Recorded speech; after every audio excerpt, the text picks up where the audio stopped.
you hear me? Nice and loud. Okay. My name is Sabrina Eastwood. I work half-time as a behavior therapist and half-time as a social worker. Unfortunately, I'm scrambling to address the full-time needs of all students. Students deserve my time to feel heard, seen, and validated. They deserve to have me there in a time of crisis to provide safety and security. All students deserve access to a social worker who is trained to help them in their building 5 days a week. My families have the right to know that I will provide services that are implemented through an individual education plan.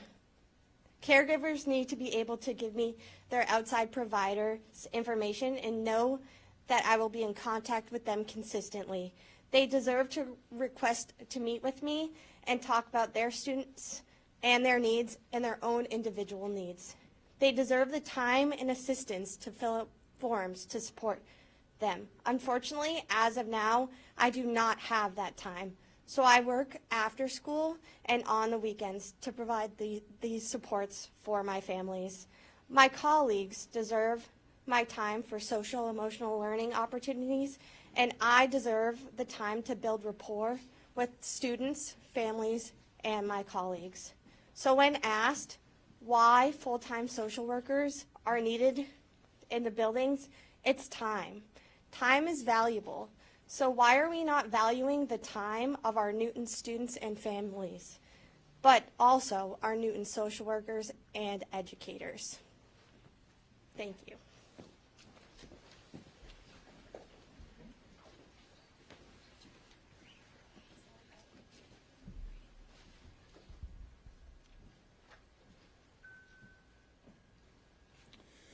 All right, so I'm going to give the bargaining update. Newton families spoke for us throughout this week. We saw hundreds of families, parents, students, and educators speak about the issues that matter to them and the core reasons why 98% of our Newton educators voted to go on strike. On Monday, Newton families spoke passionately about the need for our district to have the resources to attract and retain the best educators.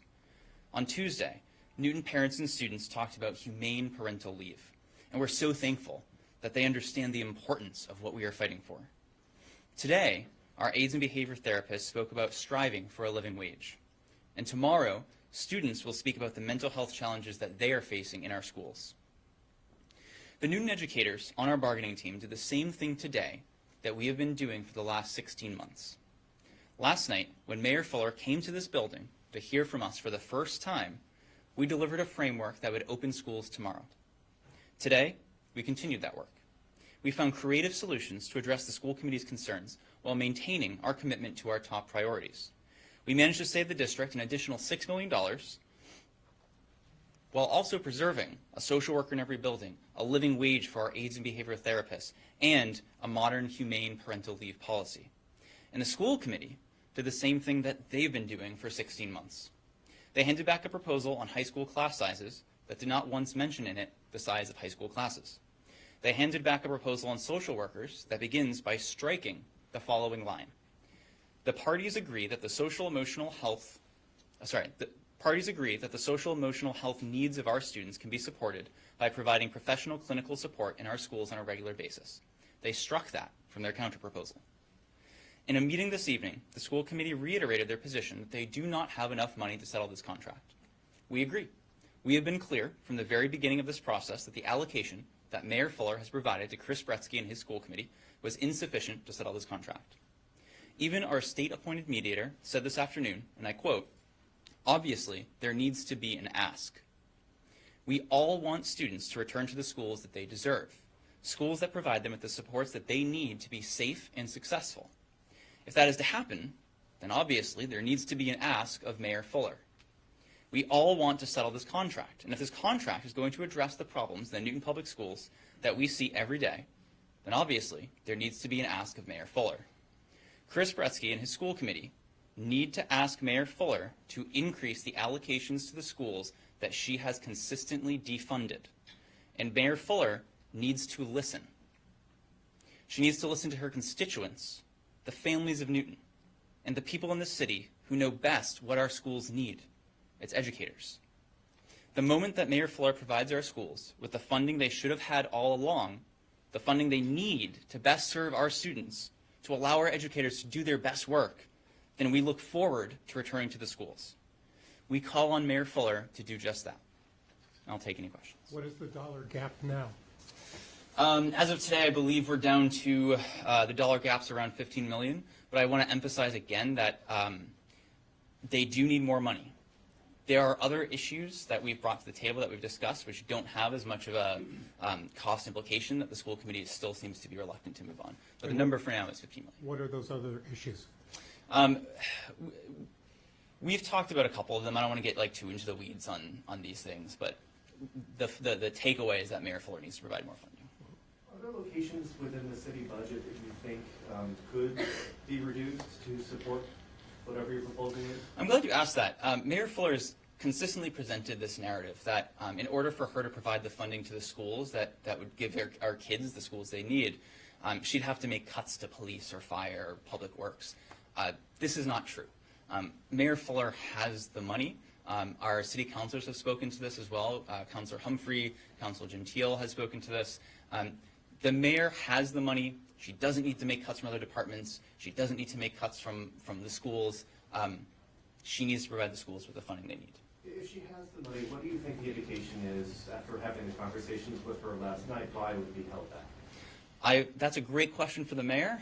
We've asked the mayor that question, and she insists she doesn't have it. She insists that she can't use her free cash to bridge us over to a place where we can get more funding in the budget next year. She doesn't seem to be interested. I think when I look at what she has said, which is that the Newton Public Schools are her top priority, and then I look at the fact that the city budget has grown at a faster rate than the school budget since at least 2018, those two statements don't align. She's been defunding them for years, and it's time for her to fix that. What do you say to the parents and the kids? I mean, the word frustrated, I think, is an understatement at this point, and I know that you guys are frustrated too, but they need to hear from you guys on what is it going to take to move this forward, because they want to go back to school. We do too. To be, like I've said other nights, we feel terribly about the disruption that this is causing. None of us here want to be here. None of us want to be on strike. We all want to be in the classroom with our kids. A lot of us are parents with kids, and we want our kids back in school too. But we cannot go back to the buildings until we have a contract that is going to allow those buildings to be safe, to give our students what they need. We are trying to solve real problems in the schools, and to go back before we've started to solve those problems would be irresponsible. And as to what it's going to take to do that, Mayor Fuller needs to increase the allocation to the schools. And I don't want to put it all on Mayor Fuller because she hasn't been listening to her constituents. Chris Bretsky and his school committee need to advocate more aggressively to the mayor to get those funds. And we would again encourage the mayor to come to our negotiations. She came once for the first time last night. She was not present today. Did you say how much you're asking for out of the funds? Well, right now we're estimated to be around $15 million apart from each other. So that seems like a good starting point, but we need more money.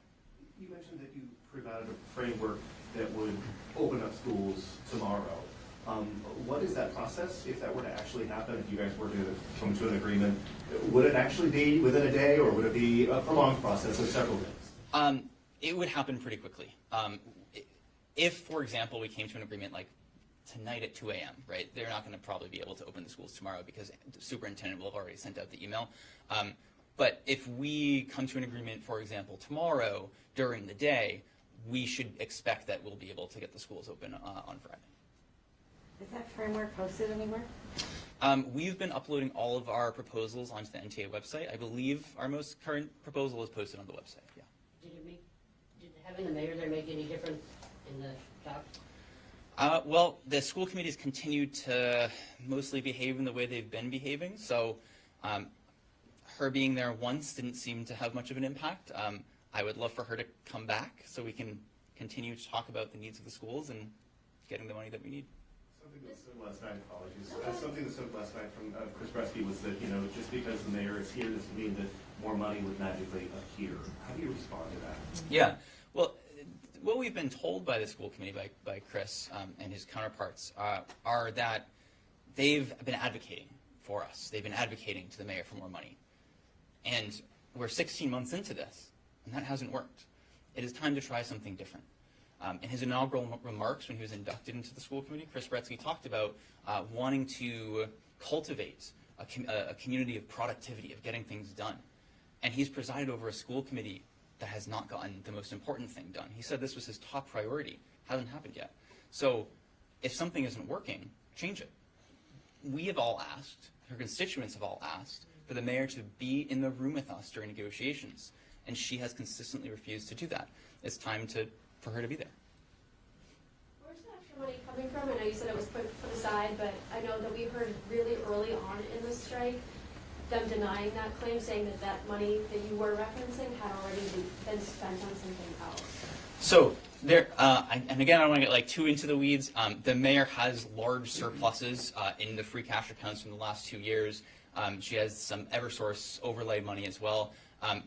But I want to reiterate that it is not my job, it is not the teacher's job to figure out how to balance the mayor's budget. The mayor has underfunded the schools for years.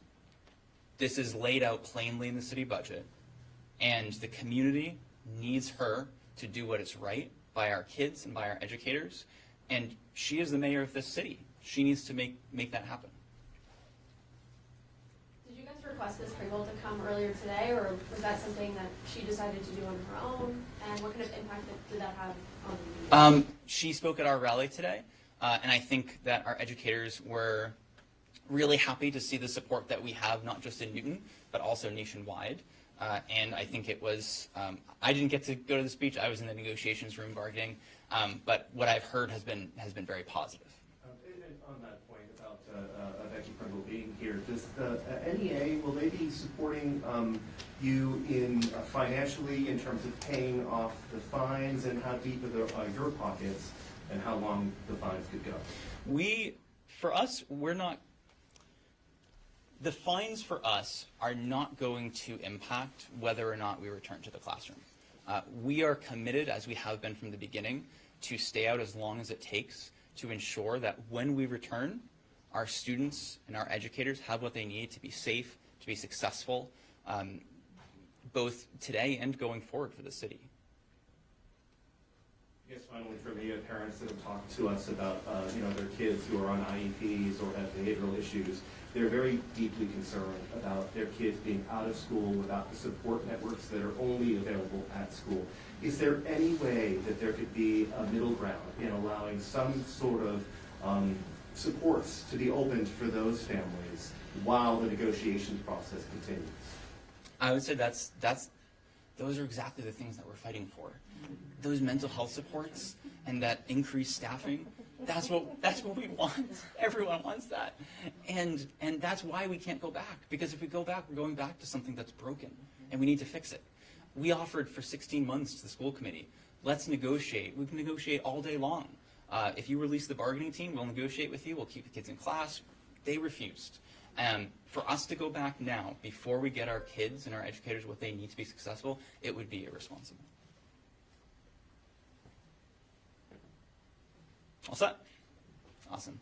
I also just want to quickly thank I talked about the outpouring of community support. Today, Shiva's Kitchen came by to drop off some food for us, and all the educators here really appreciate that, so thanks to them. Do you anticipate negotiating tonight again like last time? Yeah, I'm going to, right after this, head back into the room and see where we are. The mayor coming back? I would be surprised if the mayor returned. Tonight, at least. Thanks, everyone. Thank you. Great job, everyone.